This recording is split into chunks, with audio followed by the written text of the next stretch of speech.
Is the German Chancellor lecturing the US President? Is the US President being belligerent? Whichever way you look at this photo posted on Instagram by Angela Merkel's office, you can't ignore the tension. That tension was evident before, during, and even after the G7 summit ended in Canada. Donald Trump made sure of that.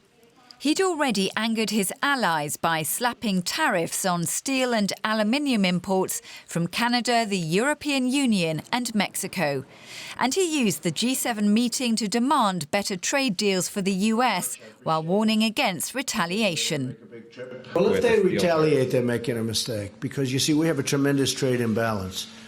So when we try and bring our piece up a little bit so that it's not so bad, and then they go up, right? The difference is they do so much more business with us than we do with them that we can't lose that. You understand? We can't lose it. And with that, Trump left the show 5 hours early. But even with his warning in mind, Justin Trudeau still felt obliged to promise his own retaliatory tariffs. I highlighted directly to the President that Canadians did not take it lightly, that the United States has moved forward with significant tariffs on our steel and aluminum industry, particularly did not take lightly the fact that it's based on a national security reason, that it's kind of insulting. Those comments infuriated President Trump.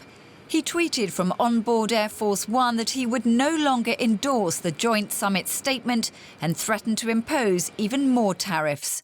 He said PM Justin Trudeau acted so meek and mild during our G7 meetings, only to give a news conference saying that US tariffs were kind of insulting, very dishonest and weak.